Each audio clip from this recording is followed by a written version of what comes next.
رمضان ہے قرآن کے اترنے کا مہینہ، مرحبا رمضان مرحبا۔ بسم اللہ الرحمن الرحیم۔ ناظرین السلام علیکم ورحمۃ اللہ۔ ناظرین، آپ کے علم میں ہے کہ ماہ مبارک رمضان کی مناسبت سے سر ٹی وی کے خصوصی پروگرام قرآن آئین زندگی کے ساتھ میں ہوں آپ کا میزبان امجد عباس، اور پروگرام میں ہمارے ساتھ موجود ہیں معروف استاد محقق دانشور جناب پروفیسر ڈاکٹر محمد طفیل صاحب اور معروف محقق دانشور جناب سید ثاقب اکبر صاحب۔ یہ دونوں صاحبان علم پروگرام میں ہمارے ساتھ موجود ہیں۔ ناظرین، عبادت کا بنیادی مقصد خلوص ہے، ایک بڑا ہدف کہ انسان کو اللہ تعالیٰ کے لیے مخلص کیا جائے، خلوص کے ساتھ وہ افعال کو انجام دے، یعنی اس کی رضا کی خاطر افعال کو، عبادات کو انجام دے، ریاکاری اس میں نہ ہو۔ جو وہ اعمال جو انسان کی توجہ کو اللہ کی جانب مبذول کرواتے ہوں، ان کو بڑی اہمیت حاصل ہے۔ ماہ مبارک رمضان وہ مہینہ ہے جس میں عبادات پر بہت زیادہ زور دیا گیا ہے، بالخصوص وہ عبادات جو انسانی تربیت کا بھی باعث ہیں اور اس کی رجوع اللہ کی کوششوں میں بھی ان کا بڑا عمل دخل ہے۔ ان سے آدمی کا اللہ تعالیٰ کے ساتھ رابطہ بھی گہرا ہوتا ہے۔ ان عبادات کی اس مہینے میں زیادہ اہمیت ہے، وہ عبادات کہ جن سے آدمی کا باقی ہر چیزوں سے رابطہ کٹ جاتا ہے اور صرف اللہ تعالیٰ سے رابطہ برقرار رہتا ہے۔ ان میں سے ایک اعتکاف بھی ہے کہ جس کے خود معنی میں یہ چیز پوشیدہ ہے کہ آدمی ہر چیز سے منقطع ہو کر صرف اللہ تعالیٰ کے ساتھ اپنی لو لگا لے۔ اعتکاف یعنی خود کو اللہ کے لیے وقف کرنا، خالص کر دینا مخصوص مدت کے لیے۔ وہ کم سے کم بھی ہو سکتی ہے، زیادہ سے زیادہ بھی ہو سکتی ہے، یعنی ایک طرح سے خود کو صرف اللہ تعالیٰ کے یاد کے ساتھ، اللہ تعالیٰ کی یاد کے ساتھ، اس کے ذکر کے ساتھ وابستہ کر لینا۔ ویسے تو سال بھر میں اعتکاف ہو سکتا ہے، لیکن ان مقدس ساعتوں میں، ماہ مبارک رمضان میں اس کی اہمیت، اس کی فضیلت دو چند ہو جاتی ہے۔ اعتکاف کا ذکر قرآن مجید میں بھی ہے، حتیٰ کہ قرآن مجید میں ارشاد ہے کہ اللہ تعالیٰ نے حضرت ابراہیم علیہ السلام اور حضرت اسماعیل علیہ السلام سے یہ وعدہ لیا کہ وہ خانہ کعبہ کو، مسجد حرام کو اعتکاف کرنے والوں کے لیے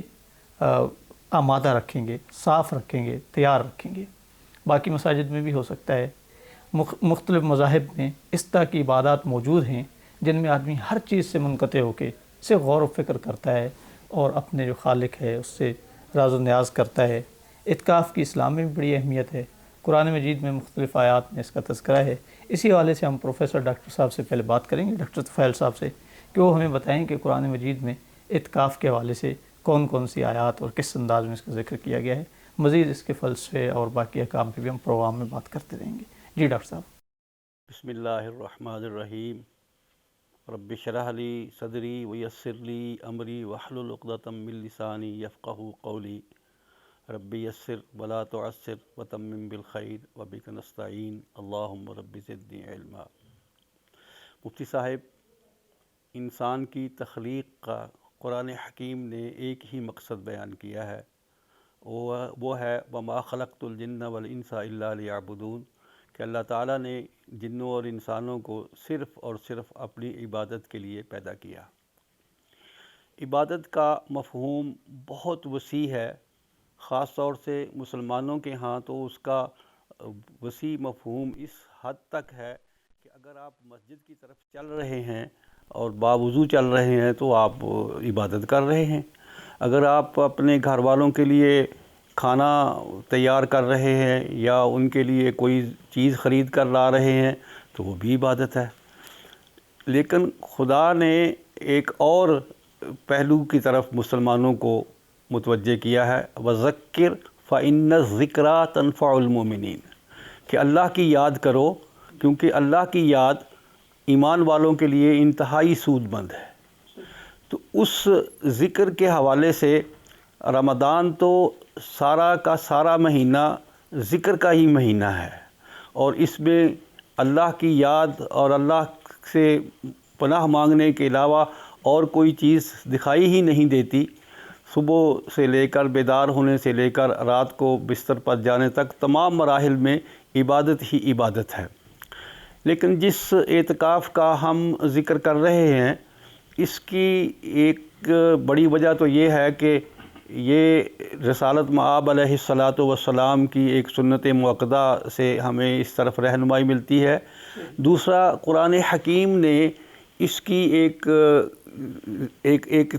ترجیح بیان کی ہے، اور وہ ترجیح یہ ہے کہ زمانہ قدیم سے اعتکاف کا ایک تصور موجود ہے۔ جیسے آپ نے ذکر کیا کہ جب حضرت ابراہیم اور حضرت اسماعیل علیہ السلام نے خانہ کعبہ کو تعمیر کیا تو وہ اس کی جو آگے تعمیر کے بعد کے مراحل ہیں اس میں انطہر بیتی للطائفین والعاکفین والرکع السجود، کہ اس حرم شریف کی پاکیزگی اور طہارت اس لیے بھی ضروری ہے، اور اس لیے اسے تمام علائشوں سے اور بتوں سے پاک کیا جانا ضروری ہے کہ اس میں طواف کرنے والے لوگ آتے ہیں، اعتکاف بیٹھنے والے لوگ آتے ہیں، اور اللہ کے حضور سر بسجود کرنے والے لوگ آتے ہیں۔ تو اس لحاظ سے یہ ایک قدیم چیز چلی آ رہی ہے، اور یہ تو میں نے الہامی مذہب کی بات کی۔ غیر الہامی مذاہب جو ہیں ان میں بھی اس طرح کی چیزیں موجود ہیں۔ ہندو مت میں یوگا ہے، کہیں مراقبہ ہے، کہیں کوئی اور چیز ہے۔ تو یہ کہنا کہ اللہ سے لو لگانے کے لیے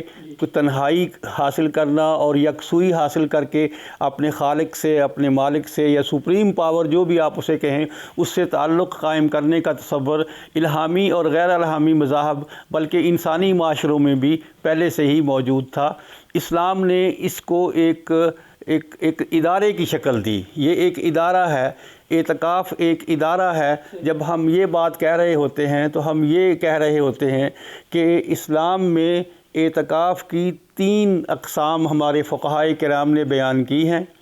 ایک وہ قسم جو کوئی شخص اپنے اوپر لازم کر لے، جسے ہم نظر ماننا کہتے ہیں۔ قرآن حکیم میں حکم ہے وَلْيُوفُوا نُذُورَهُمْ وَلْيَطَّوَّفُوا بِالْبَيْتِ الْعَتِيقِ، اور اگر آپ نے کوئی نظر مانی ہے، اپنے کو منت مانی ہے تو آپ اس کی تکمیل کریں۔ اس کی ایک نظیر ایک حدیث سے ملتی ہے۔ سیدنا عمر فاروق رضی اللہ تعالیٰ عنہ نے رسول اللہ صلی اللہ علیہ وآلہ وسلم کی خدمت اقدس میں حاضر ہو کر عرض کیا کہ یا رسول اللہ، میں نے بیت اللہ میں اعتکاف کرنے کی منت مانی ہے۔ رسالت مآب علیہ الصلاۃ والسلام نے فرمایا کہ پھر جاؤ اور پوری کرو۔ تو اس طرح سے جو انسان اپنے اوپر ایک چیز واجب کر لیتا ہے وہ اعتکاف کی شکل میں بھی ہوتا ہے، اور دوسری چیزیں بھی ہوتی ہیں۔ کوئی نوافل پڑھتا ہے، کوئی تلاوت کرتا ہے، کوئی ذکر اذکار کرتا ہے۔ اور اس کی دوسری قسم جو ہے وہ سنت موقدہ ہے۔ سنت موقدہ کا تعلق ٹائم فریم سے ہے۔ ٹائم فریم یہ ہے کہ رسالت مآب علیہ الصلاۃ والسلام جب ہجرت کر کے مکہ سے مدینہ منورہ تشریف لائے تو آپ نے رمضان کے آخری عشرے میں اعتکاف بیٹھنا شروع کیا، اور جب تک آپ اپنے رفیق اعلیٰ کی طرف لوٹ نہیں گئے اس وقت تک یہ قیام تسلسل سے جاری رکھا۔ یعنی رسالت مآب علیہ الصلاۃ والسلام کی زندگی میں 2 ہجری میں روزہ فرض ہوا، اور اس کے بعد جب رمضان آتا، جو سال ہجری کا کیلنڈر ہجری کا 9واں مہینہ ہے، تو آپ اس میں اعتکاف کرتے۔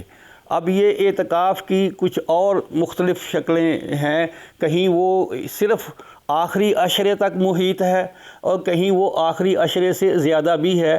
بعض روایات کے مطابق آپ نے پورا رمضان بھی اعتکاف کیا، آپ نے دوسرے عشرے کا بھی اعتکاف کیا، اور تیسرے عشرے کا بھی اعتکاف کیا۔ لیکن جو زیادہ تر روایات اور آپ کا عمل ہے جس پہ آپ کا تواتر رہا، جس کو ہم اس لحاظ سے سنت موقدہ کہتے ہیں، وہ یہ ہے کہ رسالت مآب علیہ الصلاۃ والسلام نے رمضان المبارک کے آخری عشرے کا اعتکاف فرمایا، اور یہ اعتکاف عام طور پر مسجد نبوی میں ہوا۔ رسول اللہ صلی اللہ علیہ وسلم کے اعتکاف کی جو حد بندی ہے وہ یوں ہے کہ چونکہ ہجری کیلنڈر میں تاریخ سورج غروب ہونے کے بعد بدل جاتی ہے، اس لیے رسالت مآب علیہ الصلاۃ والسلام کا عمل یہ رہا کہ آپ اگر 2 عشروں کا اعتکاف کرنا ہے تو 10 رمضان کو سورج غروب ہونے سے پہلے، اور اگر آخری عشرے کا قیام کرنا ہے تو 20 رمضان المبارک کو، جو آج ہمارے اس پروگرام کے حوالے سے آج 20 رمضان المبارک ہے پاکستان میں، تو 20 رمضان المبارک کو سورج غروب ہونے سے پہلے مسجد میں چلے جاتے تھے اور پھر وہیں قیام پذیر رہتے تھے رؤیت ہلال کے بعد، یعنی شوال کا چاند دیکھنے کے بعد، اور وہ بھی نماز مغرب کے بعد ہی عام طور پر دیکھا جاتا ہے، تو پھر آپ نماز مغرب کے بعد وہاں سے اپنے گھر تشریف لاتے تھے۔ تو یہ اعتکاف کا ایک مختصر سا خاکہ سا ہے جو میں نے آپ کے ساتھ شیئر کیا، بھی اور باتیں اس پہ کرتے رہیں گے، مزید کر لیں گے۔ ابتدا میں تو ایسے تھا کہ مسجد ایک بڑی کمیونٹی سینٹر کی حیثیت رکھتی تھی، تو کئی صحابہ کرام کا تو اوڑھنا بچھونا اور رہائش اسی مسجد کے اندر تھی، تو ہم کہہ سکتے ہیں کہ وہ تو ہمیشہ اعتکاف کی حالت میں ہی رہتے ہوں گے۔ اچھا سی ثاقب اکبر صاحب، آپ ہمیں بتائیے کہ اعتکاف اور ایسی عبادات، ان کا بنیادی فلسفہ کیا ہے، ان کا ہدف کیا ہے، ان کے پیچھے کیا روح کار فرما ہے؟ بسم اللہ الرحمن الرحیم۔ مفتی صاحب، مسئلہ یہ ہے کہ انسان جو ہے اس کی زندگی کے بہت سارے مشاغل ہوتے ہیں، کسب رزق کے لیے بھی اور باقی امور بھی اس کی جو ہے اس کو مشغول رکھتے ہیں، اس کے کام، اس کی ضروریات۔ تو اسلام میں ویسے اس لحاظ سے ترک دنیا نہیں ہے جیسے بعض ادیان و مذاہب میں جس طرح کا سلسلہ جو ہے وہ ہمیں نظر آتا ہے۔ تو انہی پابندیوں میں حاصل آزادی کو تو کر لے والی بات ہے، علامہ اقبال نے جیسے فرمایا ہے۔ تو انبیاء کا عام طور پر یہی معمول رہا ہے کہ وہ کچھ عرصہ اپنے لیے جو ہے وہ مختص کرتے تھے کہ وہ اللہ اور ان کے مابین یعنی باقی مصروفیات کو ترک کر کے تو ارتکاز فکر اور پورا وجود کے ساتھ اللہ تعالیٰ کو جو ہے وہ یاد کریں، اس کا ذکر کریں۔ اس میں وہ بڑا کیف اور لذت بھی حاصل کرتے تھے اور اپنی اظہار عبودیت اس میں کرتے تھے۔ حضرت موسیٰ علیہ السلام کے بارے میں بھی ہے 40 راتوں کا ذکر قرآن حکیم میں۔ تو لیکن یہ کہ ضرورت پڑتی ہے انسان کو کہ کچھ وقت وہ بالکل ان چیزوں سے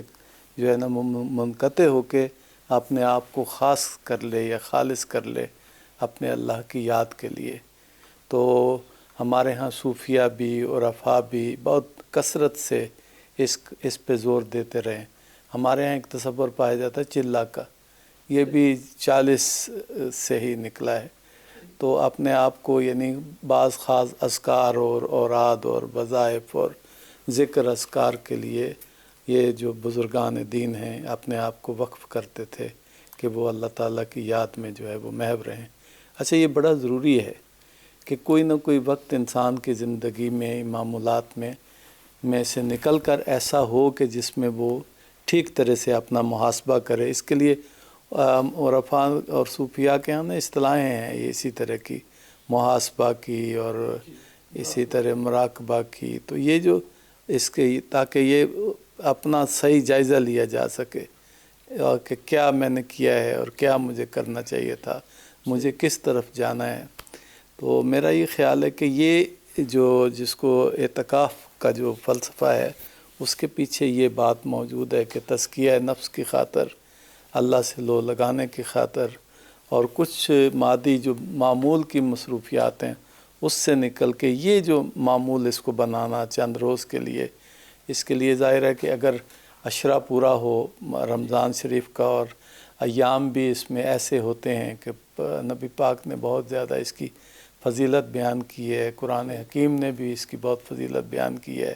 اس میں ایک رات رکھی گئی ہے جس کو لیلۃ القدر کہتے ہیں، جس کے بارے میں فرمایا گیا کہ خیر من الف شہر، کہ جو 1000 مہینوں سے جو ہے وہ افضل ہے۔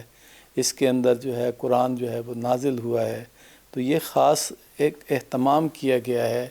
اور قرآن حکیم میں بھی اس کے بارے میں کچھ مزید بھی بتایا گیا ہے کہ اس کے احکام اور تفصیلات اس میں آئی ہیں۔ ان سب کو اگر پیش نظر رکھا جائے، جب اپنی میاں بیوی اپنی زندگی اور ان معمولات سے جو ہے وہ منقطع ہو جاتے ہیں، پھر یہ جو اس کے بارے میں جو احکام ہیں کہ مسجد میں ہو تو اللہ کے گھر کے اندر، جامع مسجد کے اندر یا مطلب جیسے بھی علماء نے احکام دیے ہیں جن کی آپ پیروی کرتے ہیں ان کو سامنے رکھیں تو ایک خاص ماحول بن جاتا ہے انسان کے لیے۔ تو یہ جو اپنے آپ کو وقف کرنا ہے خدا کی یاد میں، کبھی رکوع کی حالت میں، کبھی قیام ہے، کبھی سجدہ ہے، کبھی تشہد ہے، کبھی کوئی کیفیت ہے، یعنی کثرت سے عبادت اس طرح سے انجام دینا۔ اچھا میں یہاں پہ عرض کروں کہ یہ ٹھیک ہے کہ ایک مومن ہے وہ چونکہ ہمیشہ خدا کی یاد میں رہتا ہے، اللہ کی فرما برداری کرتا ہے، خالص مومن کبھی اس سے کوئی کوتاہی ہو جائے تو رجوع کرتا ہے اپنے پروردگار کی طرف، توبہ و انابت کا دامن تھامتا ہے، تو اپنے آپ کو کوشش کرتا ہے کہ تو اس طرح سے اس کی ساری زندگی ایک طرح سے اللہ کی قربت کی تمنا میں گزرتی ہے، اس میں کوئی شک نہیں۔ لیکن پھر بھی چونکہ مادی زندگی کی معمولات انسان کی توجہ جو ہے وہ اپنی طرف کھینچ لیتی ہیں بعض اوقات، تو ضرورت پڑتی ہے کہ کچھ وقت جو ہے انسان جو ہے وہ خالص ہو جائے۔ نماز اس لیے رکھی گئی ہے، اسی طرح سے روزہ بھی رکھا گیا ہے، یہ حج بھی رکھا گیا ہے۔ ہمیں یہ جاننا چاہیے کہ یہ عبادت کی اعلیٰ ترین شکلیں ہیں، خاص طور پہ جو نماز ہے وہ تو یعنی عجیب، یہ آدمی جتنا غور کرے اس کے اعمال پر اور اس کے احکام پر اور اس کی کیفیات پر، تو آدمی سوچتا ہے کہ اس سے زیادہ خوبصورت اللہ کے حضور بندے کی حاضری کا تصور بھی نہیں کیا جا سکتا۔ بھئی تو نے چاہا تو میں تیرے حضور کھڑا ہوں، تو نے چاہا تو میں جھک گیا ہوں، تو اگر اس سے راضی نہیں ہوتا تو میں تیرے قدموں میں ایک طرح سر رکھ دیتا ہوں۔ انسان کی بلند ترین جگہ تو یہی ماتھا ہے جس سے وہ پہچانا جاتا ہے، اس کا چہرہ ہے، تو ایک طرح سے خاک کے اوپر آدمی جو ہے وہ رکھ دیتا ہے اپنا ماتھا، تو اسی لیے وہ سجدے کو کہا گیا ہے کہ یہ معراج ہے بندے کی معراج، بندے کا سب سے زیادہ جھک جانا ہے۔ اور اس میں آپ کلمات دیکھیں نا، سبحان ربی الاعلیٰ، جب آپ اسفل ترین مقام پر آپ کا اعلیٰ ترین مقام یعنی سر اور ماتھا موجود ہے، پھر آپ پروردگار کے اعلیٰ ہونے کا جو ہے وہ ذکر کرتے ہیں۔ یہ بندے کی معراج ہو کیوں نہ ہو، اس ساری کیفیات کے ساتھ پھر نماز آئی معراج کے اس میں سفر کے دوران میں نبی پاک ایک تحفہ آسمان سے عرش الہی سے لے کر آئے۔ یہ سارا بندے کو جو ہے نا پروردگار کے حضور ایک ارتکاز پورے کا پورا۔ بعض لوگوں کی ایسی کیفیات ہوتی ہیں اللہ والوں کی کہ آدمی سنتا ہے یا اس کو پڑھتا ہے یا کبھی دیکھنے میں آتا ہے تو اللہ کے حضور جو ہے اس طرح یہ جو ساری کیفیات ہیں یہ پیدا انسان طلب کرتا ہے اعتکاف کے دوران کہ مجھ پر کوئی ایسی واردات ہو، ایسا کوئی موقع گزرے، ایسی کوئی کیفیت مجھ پہ آئے کہ میں پروردگار کے بہت قریب ہو جاؤں۔ یہ قربت کا چونکہ یہ اللہ کی قربت جو ہے چونکہ وہ جسم و جسمانیت سے منزہ ہے، یہ روحانی مسائل ہیں، یہ وہ اللہ نور ہے آسمانوں اور زمینوں کا، بندہ جو ہے وہ اس کی تمنا ہی اس کے لیے سب سے بڑی جو ہے وہ اس کے لیے اس کو پا لینا اور اس کی قربت حاصل کرنا اور اس کی رضا کے درپے ہونا، بندے کی عظمت ہی اس کے اندر چھپی ہوئی ہے۔ تو اس لیے میرا خیال ہے اعتکاف کے اندر بڑی معنویت موجود ہے۔ میں یہاں عرض کروں کہ آج کل ہمارے ہاں اعتکاف میں بہت شور شرابہ یہ وہ اس کے اہتمام میں پیدا ہو گیا ہے۔ ہمیں اس سے مجھے لگتا ہے کہ مزمحل ہو گئے مقاصد اس میں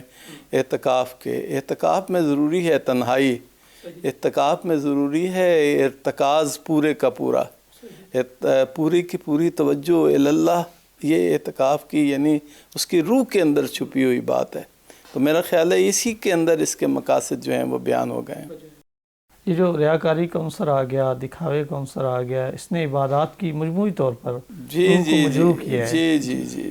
ہم جو متوجہ ہوئے بغیر اعمال کو انجام دیتے ہیں، اس میں کوئی بزرگوں کو ہم نے دیکھا، اس میں گریہ وزاری، اس میں انابت، مناجات، دعائیں، اور اس میں لمبے سجدے کرنا، اور اس میں اچھا ہمارے ہاں سجدہ اور رکوع جو ہے نا وہ بہت مختصر، یہ ٹھیک ہے کہ آپ کو اجازت دی گئی منیمم ٹائم میں بھی آپ نماز پڑھ لیں، لیکن اعتکاف میں آپ کو موقع ملتا ہے آپ لمبے لمبے رکوع کریں، لمبے قیام کریں، لمبے سجدے کریں اللہ کے حضور۔ یعنی یہ جو ہم نے بزرگوں سے دیکھا اور سنا اور یعنی ہم تک پہنچا کہ یہ اس میں کیف ان کو محسوس ہوتا تھا. خشیت الہی اپنے اوپر طاری کرنا، اور یعنی تاکہ پتہ چلے کہ میں بندہ ہوں، اور اس کی کبریائی کا احساس انسان کے اندر جو ہے وہ پیدا ہو. تو میرا خیال ہے یہ اعتکاف کے مقاصد اس کے اندر جو ہیں وہ ہم نے بیان کیے.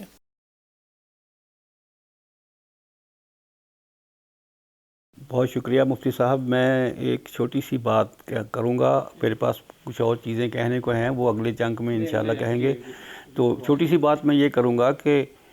ہم اپنے آپ کو عام حالات میں تقسیم کیے رہتے ہیں. کچھ ہمارا تعلق اللہ سے جڑا ہوتا ہے، اور کچھ تعلق ہم نے شیطان کے شاید وسوسے سے یا اپنی خواہشات سے دنیا سے بھی جوڑ لیا ہوتا ہے. اللہ تعالیٰ کے نبی علیہ الصلاۃ والسلام نے اعتکاف کے ذریعے سے غالباً ہمیں اس طرف متوجہ کیا ہے کہ آپ کی زندگی میں کچھ وقت ایسا بھی ہونا چاہیے جب دنیا پیچھے ہو اور اللہ تبارک و تعالیٰ کی یاد اور اس سے ربط اور اس کے ساتھ اخلاص جو ہے بہت فضول تر ہو اور افضل تر ہو. بہت خوب ڈاکٹر صاحب، آپ نے بڑے اختصار کے ساتھ اس بات کو، جیسے ثاقب اکبر صاحب نے بڑی خوبصورتی سے تفصیل کے ساتھ اس کے فلسفے کو بیان کیا، آپ نے اختصار کے ساتھ اسے بات کو مکمل کر دیا. ناظرین، یہاں وقت ہوا چاہتا ہے ایک بریک کا، ملتے ہیں بریک کے بعد. رمضان ہے قرآن کے اترنے کا مہینہ، مرحبا رمضان مرحبا. رمضان ہے قرآن کے اترنے کا مہینہ، مرحبا رمضان مرحبا.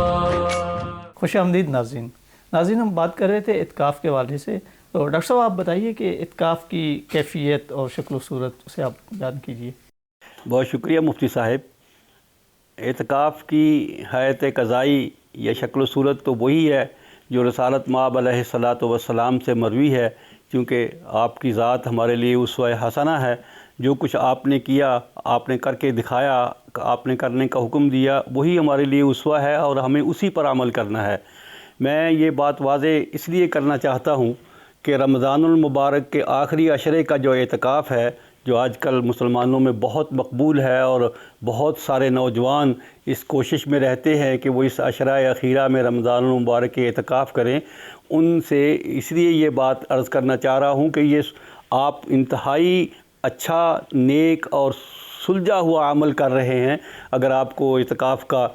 شوق ہے، اعتکاف کی خواہش ہے، تو ضرور اس میں آئیں اور اس تجربے کو آزمائیں. آپ انشاءاللہ بہت شاداں و فرحاں واپس جائیں گے اپنے گھروں کی طرف.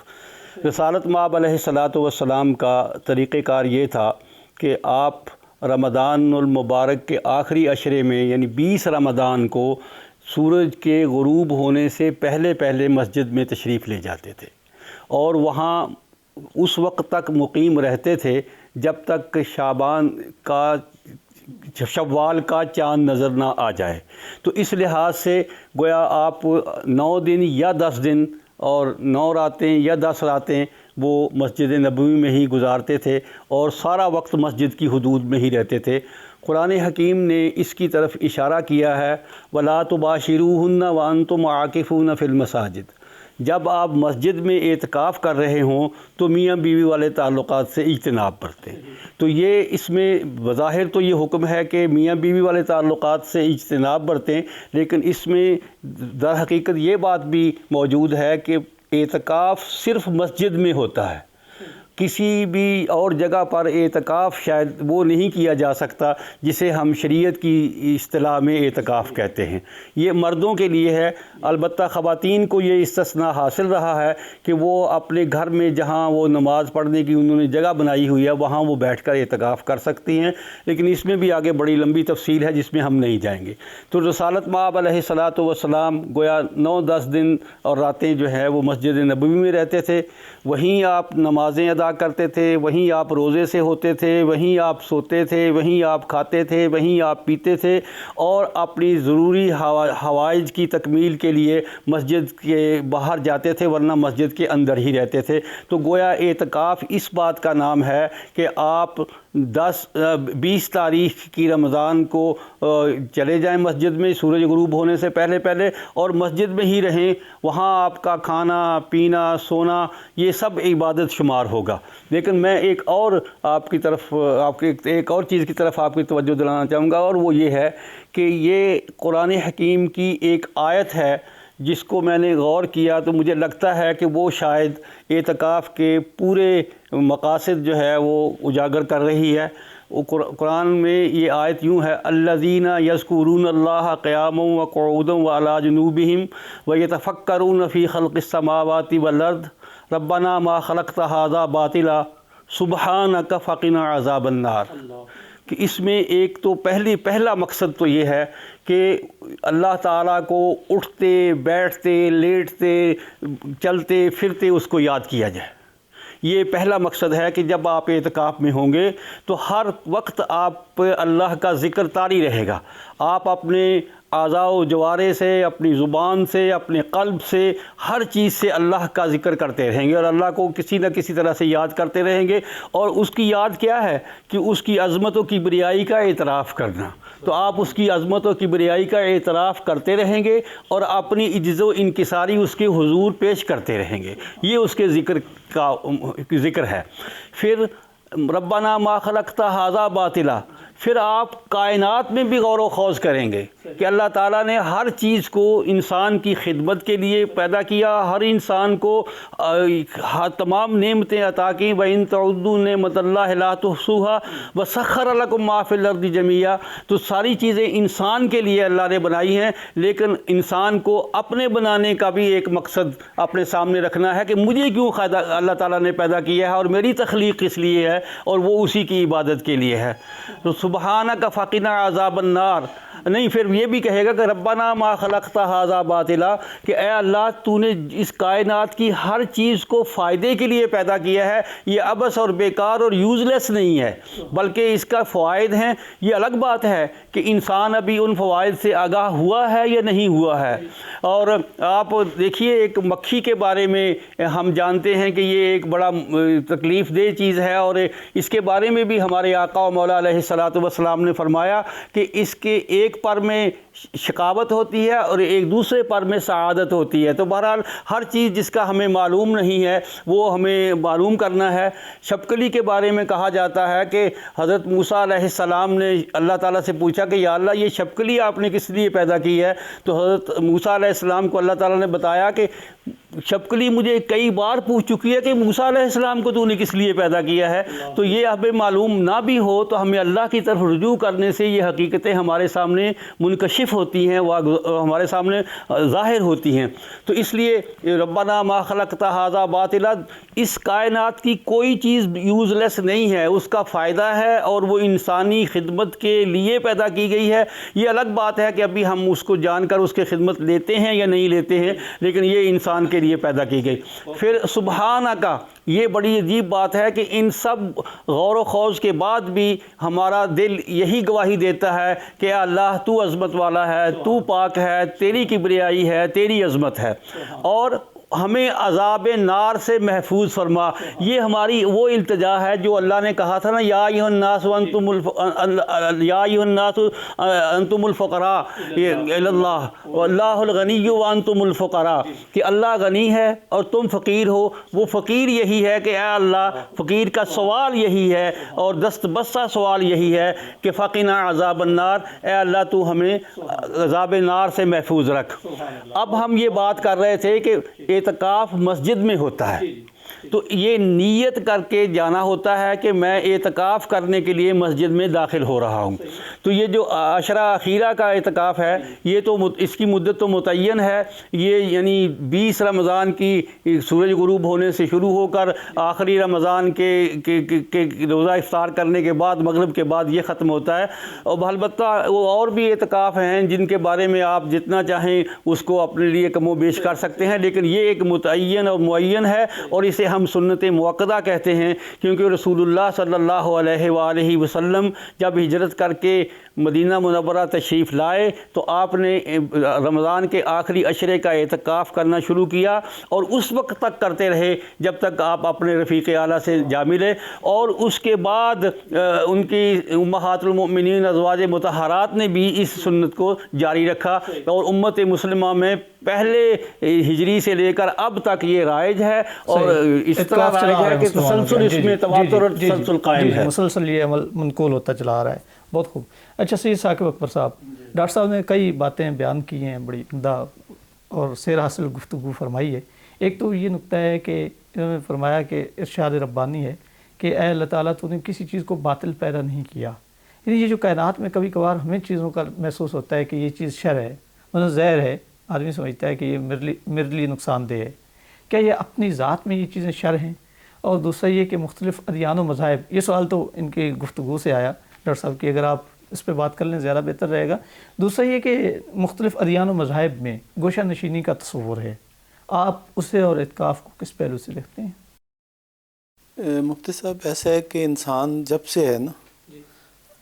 چونکہ اللہ نے پیدا کیا ہے تو اللہ کا بندہ ہے، تو انسان کو اپنی تخلیق کے پہلے دن سے پروردگار کو پانے اور اپنے محسن کو، خالق کو پہچاننے کی اس کے اندر ایک طلب پروردگار نے رکھی ہے، چونکہ پہلے دن سے یہ بات اس پہ صادق آتی ہے کہ جو اپنا اللہ تعالیٰ نے ارشاد فرمایا کہ اللہ فطرت اللہ التی فطر الناس علیہ، کہ اللہ نے اپنی فطرت پر جو ہے وہ انسان کو پیدا کیا ہے، تو اللہ چونکہ اس کو پیدا کرنے والا ہے تو یہ اس کی فطرت کے اندر ہے کہ وہ اپنے خالق کو پہچانے کہ میں کہاں سے آیا ہوں، میں کیوں پیدا کیا گیا ہوں،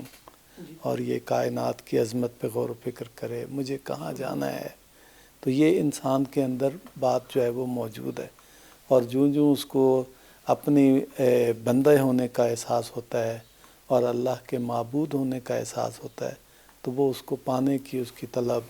جو ہے وہ انسان کے اندر بیدار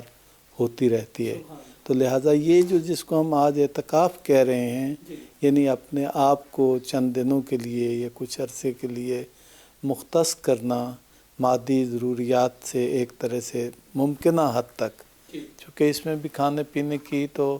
اجازت ہے روزے کے جو اوقات ہیں اس کے علاوہ، تو لیکن یہ کہ اس کے باوجود زیادہ سے زیادہ اللہ کی طرف رجوع جو ہے وہ بندے کا، تو یہ انسان کے اندر یہ پہلے دن سے موجود ہے۔ آپ یہ دیکھیں کہ اس میں یہ جو اس میں پہلو ہے نا کہ انسان میں اتنا عرصہ جو باقی زندگی گزاری ہے یا باقی شب و روز میں نے گزارے ہیں وہ کس طرح سے گزارے ہیں۔ ایک لفظ مراقبہ جو ہمارے ہاں رائج ہے وہ بڑا معنی خیز ہے۔ رقیب کہتے ہیں اس کو جو آپ پر جس کی نظر ہے، تو یہ بندہ ایک طرح سے یعنی مراقبہ کر کے خود اپنے آپ کا جائزہ لیتا ہے کہ میں نے کس انداز سے جو ہے وہ زندگی گزاری ہے، اس کی منشا کے مطابق گزاری ہے یا اس کی منشا سے میں نے ہٹ کے گزاری ہے۔ تو یہ جو ہے یہ اگر آپ دیکھیں پروفیسر صاحب نے بھی ارشاد فرمایا کہ دیگر ادیان کے ہاں بھی جو ہے وہ موجود ہے۔ اگر آپ دیکھیں نا خاص طور پہ بر صغیر کے جو ادیان ہیں ان میں بہت زیادہ آپ کو دکھائی دے گا۔ یہ جو بدھا کا جو ہے کہ وہ بالکل آپ اس کی جو ڈھانچے ابھی تک اس کے موجود ہیں، تو آپ یہ دیکھیں کہ اس نے کھانے پینے اس سے یعنی کس قدر اجتناب کیا ہے، اور اس نے ایک ریاضت جس انداز سے کی ہے، اور اس پیدا بھی وہاں سے ہوئی ہے، یعنی غریب اور فقیر آدمی کی جو حالت زار سے اس کے اندر جو کیفیات پیدا ہوئی، تو اس نے اپنے آپ کو کہتے ہیں اب جو بھی اس کے بارے چونکہ بہت قدیمی ہے تو مستند تواریخ اس میں موجود نہیں ہے، اس کی حقیقت خدا بہتر جانتا ہے۔ اسی طرح سے ہندو مذہب بہت پرانا ہے، بہت زیادہ ان کے ہاں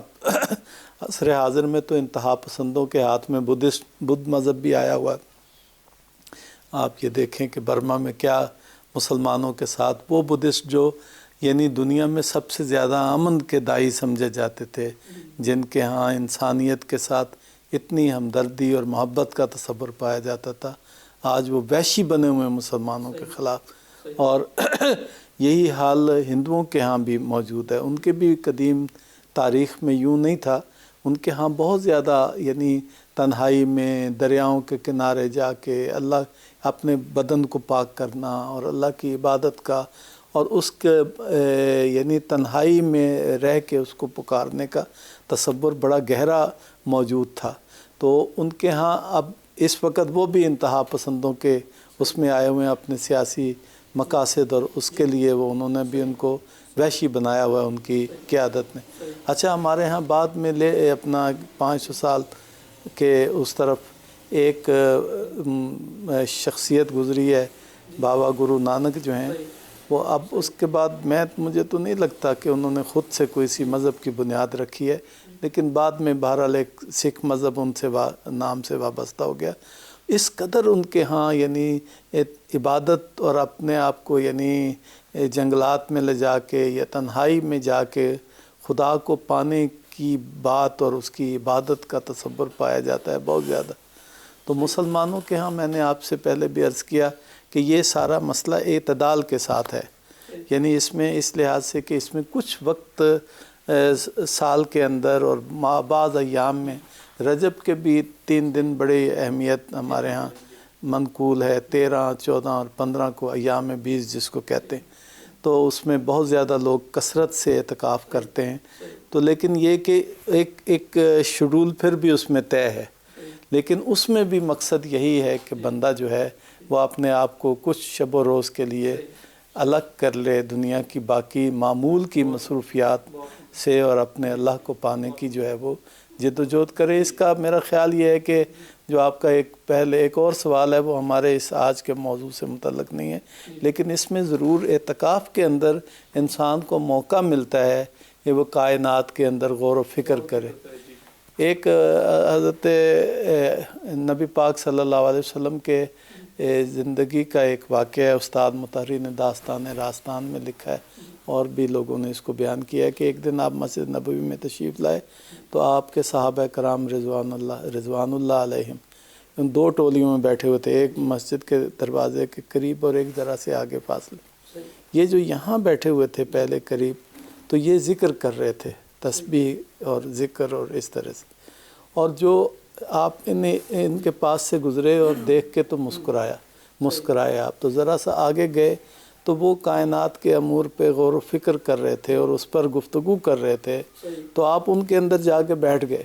تو آپ نے گویا ایک طرح سے اس چیز کا اظہار کیا کہ یہ محفل بھی اچھی ہے جو اللہ کا ذکر کر رہی ہے، لیکن وہ محفل جو علمی مسائل پہ اور غور و فکر کر رہی ہے کائنات کے اندر، وہ ایسی ہے کہ میں اس کے اندر جا کے بیٹھ جاؤں۔ تو یہ موقع ہے اعتکاف کا کہ ہم کائنات پہ غور کریں، اور جب بھی آپ دیکھیں گے تو آپ کو نظر آئے گا کہ اللہ نے کوئی چیز باطل پیدا نہیں۔ سبحان اللہ، اور نئے نئے نکات آدمی دیکھتا ہے، سوچتا ہے اسے صحیح۔ بہت شکریہ، آپ نے بڑے خوبصورت انداز سے اسے بیان کیا۔ ناظرین، پروگرام دیکھتے رہیے گا، وقت ہوا چاہتا ہے ایک بریک کا، ملتے ہیں بریک کے بعد۔ رمضان ہے قرآن کے اترنے کا مہینہ، مرحبا رمضان مرحبا۔ رمضان ہے قرآن کے اترنے کا مہینہ، مرحبا رمضان مرحبا۔ خوش آمدید ناظرین، بات ہو رہی تھی اعتکاف کے حوالے سے، اور دونوں صاحبان علم نے اس پہ بہترین روشنی ڈالی۔ میرے ساتھ پروگرام میں موجود ہیں پروفیسر ڈاکٹر محمد طفیل صاحب اور جناب سید ثاقب اکبر صاحب۔ ناظرین، سید ثاقب اکبر صاحب نے بیان کیا کہ اسلام نے اعتکاف کی حد بندی ایک حد تک اس لیے کر دی کہ کہیں آدمی دنیا اور مافیا کو بالکل ترک نہ کر دے۔ جو رہبانیت کا ایک تصور تھا اس کی نفی کر دی عملی لحاظ سے، لیکن یہ عمل ضرور ہونا چاہیے کہ کبھی کبھار آدمی تھوڑا وقت نکالے کہ وہ کائنات پر غور و فکر کرے، اللہ تعالیٰ کے بارے میں غور و فکر کرے، عبادات پر توجہ دے، اور یہ جو شیطانی اس کے روابط ہیں، جو شیطنت ہے، اس سے وہ منقطع ہو جائے، اور کسی طرح مادی علائشیں جو اس کے اندر ہیں وہ مزید پنپ نہ سکیں، اور جو موجود ہیں ان سے بھی وہ اپنے جان چھڑا لے۔ تو پروفیسر ڈاکٹر محمد طفیل صاحب ہمارے ساتھ موجود ہیں، ان سے ہم پوچھتے ہیں کہ یہ رہبانیت کا جو تصور ہے اور اعتکاف، ان کو یہ کس نظر سے دیکھتے ہیں؟ جی ڈاکٹر صاحب۔ بہت شکریہ مفتی صاحب۔ یہ تو آپ کو معلوم ہی ہے کہ لا رہبانیت فی الاسلام، کہ اسلام میں گوشہ نشینی کی کوئی گنجائش نہیں پائی جاتی، ترک دنیا کی کوئی گنجائش نہیں پائی جاتی۔ وہ جیسا کہ کہتے ہیں کہ اچھا ہے دل کے پاس رہے پاسبان عقل، لیکن کبھی کبھی اسے تنہا بھی چھوڑ دے۔ تو یہ تنہا چھوڑنے والی بات ہے، اور یہ اپنی مرضی سے نہیں ہے، یہ ہمارے شارع علیہ السلام نے ہمیں یہ تحفہ عنایت فرمایا ہے۔ تو اس لیے میں اس کو ایک اور طرح سے دیکھتا ہوں۔ ابھی میرے ساتھی جناب سید ثاقب اکبر صاحب جو ہیں وہ مراقبے کی ایک حکمت بیان کر رہے تھے، تو اسی دوران میں میرے ذہن میں بھی ایک بات آئی، اور وہ یہ ہے کہ مراقبہ کا جو مادہ ہے وہ را، قاف اور با ہے، راقبہ ماضی میں۔ تو رقبتن جو ہے وہ گردن کو بھی کہتے ہیں عربی زبان میں۔ تو مراقبہ کا ایک پہلو یہ بھی ہے کہ آپ اپنے آپ کو اللہ تعالیٰ کے سامنے اس حد تک سپردگی کا اظہار کریں کہ اپنی گردنیں جھکا دیں اس کے حضور۔ اور پھر دوسری بات یہ ہے کہ وہ جو قرآن حکیم نے کہا ہے کہ وَأُفَوِّضُ أَمْرِي إِلَى اللَّهِ، میں سمجھتا ہوں کہ اعتکاف وَأُفَوِّضُ نَفْسِي إِلَى اللَّهِ ہے، کہ اپنے آپ کو اللہ کے سپرد کر دینے کا نام مراقبہ بھی ہے، اعتکاف بھی ہے، ذکر اللہ میں فنا فی اللہ کا مقام بھی ہے، اور سب جو کوئی چیز آپ حاصل کرنا چاہتے ہیں اس کا یہ ایک بہترین ذریعہ ہے۔ یہ جو آپ نے مجھے کہا کہ اسلام میں رہبانیت کا کوئی تصور نہیں ہے، میں آپ سے یہ عرض کروں کہ بخاری میں ایک حدیث ہے، رسالت مآب علیہ السلام کے ارشاد کا مفہوم یہ ہے کہ جب آپ اپنے گھر والوں کے لیے رزق حلال کما رہے ہیں تو گویا آپ ایک صدقہ کر رہے ہیں، گویا آپ نیکی کا کام کر رہے ہیں۔ اسی طرح میں نے پہلے بھی یہ عرض کیا کہ اگر آپ وضو کر کے مسجد کی طرف جا رہے ہیں اور اس بات کی نیت سے جا رہے ہیں کہ نماز باجماعت ادا کروں تو یہ بھی نیکی ہے، حالانکہ آپ چل زمین پر رہے ہیں، تو یہ بھی عبادت ہے۔ لیکن اعتکاف کی حکمت اور فلسفہ یہ ہے کہ یہ ایک مدت معینہ کے لیے ہوتا ہے، غیر معینہ مدت کے لیے کبھی نہیں ہوتا۔ جیسا کہ ابھی چلے کا مفہوم بیان کیا گیا وہ 40 دن کے لیے ہوتا ہے، جیسا کہ زیادہ سے زیادہ اعتکاف کا جو عرصہ رمضان المبارک میں جسے ہم آج کے حوالے سے ذکر کر رہے ہیں وہ سنت موقدہ ہے، اس میں بھی 10 دن بھی ہے، 20 دن بھی ہے، 30-29 دن بھی ہے، لیکن اس سے بڑھ کر نہیں ہے۔ گویا آپ اپنی زندگی میں جب بھرپور جس دنیا میں سارے ہی کام کریں، اپنے کاروبار بھی کریں، اپنے فیملی کی لک آفٹر بھی کریں، اور اپنے عزیز و اقارب کی خدمت بھی کریں، اور پھر ملک کی خدمت بھی کریں، اور جو بھی آپ کے ذمہ فرض لگا ہوا ہے اس کو پوری طرح سے آپ نبھائیں۔ اور اس ایک جیسے ماحول میں بعض اوقات میرا ذاتی تجربہ یہ ہے کہ ہم اکتاہٹ محسوس کرتے ہیں، اس اکتاہٹ کو ہم یوٹیلائز کریں گے اعتکاف میں، تاکہ اللہ کی یاد میں ہم مگن رہیں، ہماری چینج بھی ہو جائے اور ہمارا اللہ بھی راضی ہو جائے۔ اور پھر ایک اور بات کی طرف میں آپ کی توجہ دلانا چاہتا ہوں کہ اعتکاف اس سنت موقدہ کا نام ہے جو رسالت مآب علیہ السلام سے ہمیں ملی ہے۔ آپ اس میں روزے سے ہوتے تھے، آپ اس میں اللہ کا ذکر کرتے تھے، آپ اس میں صحابہ کرام کو دین کی باتیں بتاتے تھے، آپ اس میں نیند بھی فرماتے تھے اور آرام بھی کرتے تھے۔ یہ ساری اس چیزیں آپ کریں گے، لیکن میں ساتھ یہ بھی کہوں گا کہ آپ جو ہے وہ سیابہ کا فطہر، رسالت مآب اپنے بدن مبارک کو، اپنے کپڑوں کو، اپنے گرد و پیش کو بہت پاک اور صاف رکھتے تھے۔ اس میں ایسی کوئی ضرورت نہیں ہے کہ آپ غسل سے اجتناب کریں یا آپ اپنے پوری جسم کو پاک نہ رکھیں، کپڑے صاف ستھرے نہ رکھیں۔ آپ کو بالکل نارمل لائف گزارنا ہے، آپ کو ممکن ہو تو ہر روز غسل کرنا ہے، لیکن جب بھی میسر آئے آپ نے غسل سے اجتناب نہیں کرنا ہے۔ آپ نے اپنے کپڑے بھی تبدیل کرنے ہیں، آپ نے اپنے آپ کو خوشبو بھی لگانی ہے، اور آپ نے پاک صاف طریقے سے رہنا ہے۔ لیکن آج کل چونکہ ویسے تو یہ ہے کہ یہ اعتکاف ایک اجتماعیت کا مظہر ہے، لیکن چونکہ آج کل ہم کورونا کے دور سے گزر رہے ہیں، کووڈ-19 کا تقاضا ہے کہ ہم سوشل ڈسٹینس مینٹین کریں، اور وہاں بھی اگر ممکن ہو تو اپنا جو احتیاطی تدابیر ہیں وہ اپنائے رکھیں سارے کے سارے۔ اور اسی طرح میں مساجد کے منتظمین سے بھی امید کرتا ہوں کہ وہ اعتکاف کے درمیان دینی احکام کی پیروی کا اہتمام کریں گے، اور بلکہ میں تو یہ بھی کہوں گا کہ وہ اس میں کچھ نہ کچھ وقت نکال کے دین کی تبلیغ اور تذکیر اور موعظت کا بھی اہتمام کیا جانا چاہیے، تاکہ موتقفین کو قرآن و سنت سے بھی آگاہی حاصل ہو۔ ایک بات میں اور کہنا چاہوں گا، اور وہ یہ ہے کہ اس عرصے کو جو یہ سنت موقدہ کے مطابق اعتکاف کا عرصہ ہے، اس کو مفید تر بنانے کے لیے آپ ہر فرد کو چاہیے کہ وہ خود بھی اللہ کی زیادہ سے زیادہ عبادت کرے، قرآن حکیم کی تلاوت کرے، توبہ استغفار کرے، تسبیح و تحلیل کرے، اور رسالت مآب علیہ الصلاۃ والسلام اور ان کی آل مطہرہ اور ان کی صحابہ کرام سب پر درود و سلام بھیجے، اور اپنے لیے استغفار کرے۔ سب سے بڑی بات یہ ہے کہ اپنے لیے مناجات کرے، اللہ تعالیٰ سے استغفار کرے، توبہ کرے، اور آئندہ اپنے آپ کو گناہوں سے بچانے کا اللہ سے عہد کرے۔ بہت خوب ڈاکٹر صاحب۔ سید ثاقب اکبر صاحب، ڈاکٹر صاحب نے بڑے پہلو بیان کیے ہیں۔ میں یہ جاننا چاہتا ہوں، کچھ عبادات ایسی ہیں کہ جو بظاہر یہ لگتا ہے کہ ان میں مقصود یا پیش نظر ذکر کو ہی رکھا گیا ہے، جیسے نماز ہے، ایک جیسے ہم دیکھتے ہیں کہ اس میں زیادہ ذکر ہے، لیکن کچھ عبادات اسلام میں عملی نظر آتی ہیں، جیسے حج ہے، روزہ ہے، اس میں ساتھ آپ کہہ لیں یہ اعتکاف بھی ایسی ہی عبادت ہے کہ ذکر تو شامل ہے ہی ہے، لیکن آپ نے مخصوص پریکٹس کرنا ہے۔ تو یہ بظاہر جیسے ریفریش کورسز ہوتے ہیں، تو یہ ایک طرح کی تربیتی عبادت نہیں ہے؟ آپ کیا کہتے ہیں؟ حج ہو، روزہ ہو، اعتکاف ہو۔ مفتی صاحب، ویسے تو عبادت کی جو بھی شکل معصور یا منقول یا مطلوب ہے پروردگار کی طرف سے اور آپ کے نبی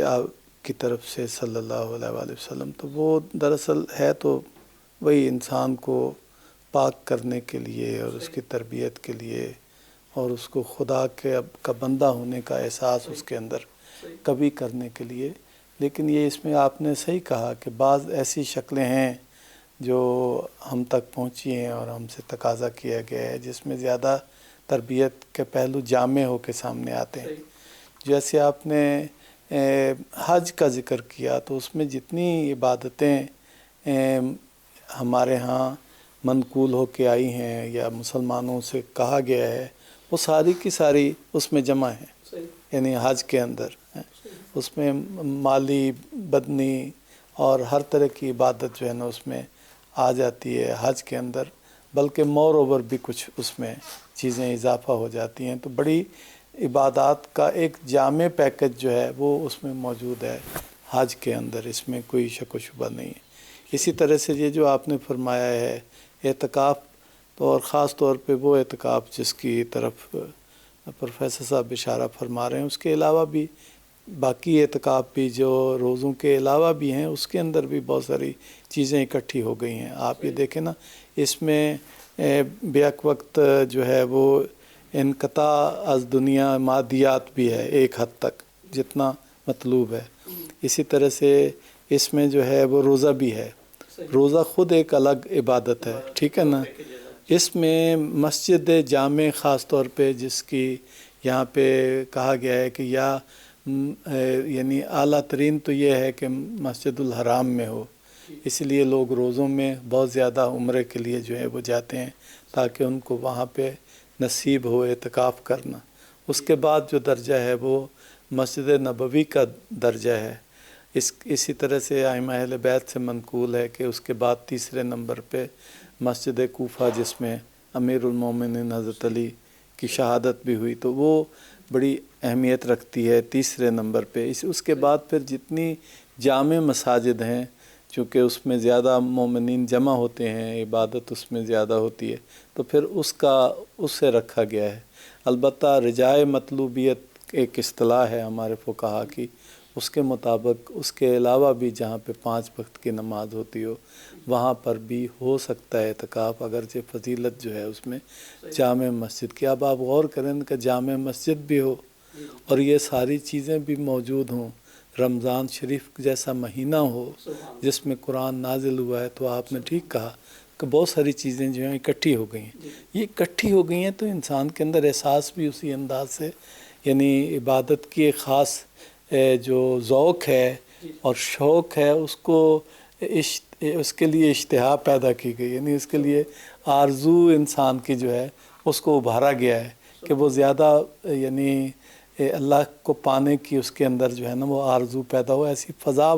بنا دی گئی ہے۔ تو یہ ٹھیک ہے کہ بعض عبادات ایسی ہیں جن میں سے ایک اعتکاف بھی ہے جو زیادہ عبادت کی خوبیوں اور عبادت کے بہت سارے پہلوؤں اور اقسام کو اپنے اندر لیے ہوئے ہے، اور اس میں چونکہ جہاں پہ روزہ بھی رکھا ہوتا ہے تو رات کو جو اجازت ہے عام حالات میں روزوں میں میاں بیوی کو ملنے کی، تو اس میں وہ بھی ممانعت کر دی گئی ہے۔ تو ہاں، تو وہ ممانعت بھی شامل ہونے سے تو یہ زیادہ ارتکاز انسان کا جو ہے وہ اللہ کی طرف جو ہے وہ ہو جاتا ہے، اور زیادہ سے زیادہ پاک رہے، اور زیادہ سے زیادہ بدنی پاکیزگی بھی در حقیقت ایک بڑا اس میں بڑا اہم نقطہ ہے۔ وہ یہ ہے کہ یہ یاد رکھیں کہ جب ہم نماز کے لیے آمادہ ہوتے ہیں تو ہمارے لیے شرط ہے کہ ہم اپنے بدن کو پاک رکھیں، ہم اپنے لباس کو پاک رکھیں۔ تو یہاں ایک مومن کو متوجہ کیا گیا ہے کہ جس اللہ کو آپ کا بدن اور لباس پاک مطلوب ہے وہ نماز کے لیے بلا رہا ہے آپ کو، اس کا مطلب ہے روح کی زیادہ پاکیزگی اس کو مطلوب ہے۔ تو لہٰذا یہ جو ساری چیزیں اکٹھی ہو جاتی ہیں تو در حقیقت آپ کی روح کی پاکیزگی اور علائشوں سے اس کو جو ہے وہ بچانے یا اس کو پاک کرنے کے مواقع زیادہ اس طرح کی عبادات میں جو ہے وہ جمع ہو جاتے ہیں، اور اس کو پھر یہ کہ اس کیفیت کو باقی رکھنے کی ضرورت ہے باقی زندگی میں بھی۔ یہ نہیں ہے کہ ایک خاص آپ کیف یا کیفیت سے گزرے ہیں تو اس سے حج سے واپس آ کے تو پھر اسی طرح کے ہو جائیں جیسے پہلے تھے، تو اس کا کوئی فائدہ نہیں۔ وہ یہ بڑی شاندار بات ہے جو آپ یاد کر رہے ہیں کہ اس کیفیت کو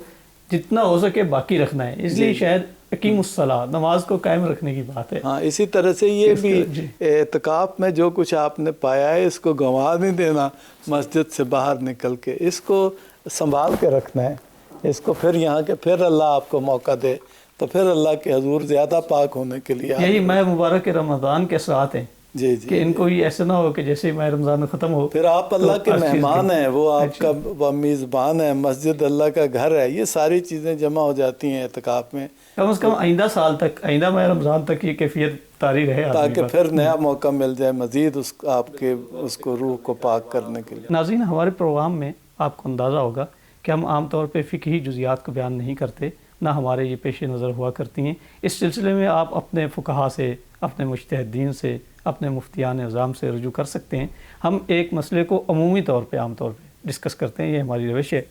باقی اختلافات وغیرہ اس پہ ہم بات نہیں کرتے۔ آج آپ نے دیکھا کہ اعتکاف پر بھی ہم نے اوورآل گفتگو کی ہے۔ میں آپ دونوں صاحبان علم کا شکریہ ادا کرتا ہوں۔ ناظرین، ہمارے پروگرام قرآن آئین زندگی کا وقت ختم ہوا چاہتا ہے، اسی کے ساتھ اپنے میزبان امجد عباس کو اجازت دیجیے۔ کل دوبارہ آپ کی خدمت میں اسی پروگرام کے ساتھ حاضر ہوں گا۔ اللہ حافظ۔ رمضان ہے قرآن کے اترنے کا مہینہ،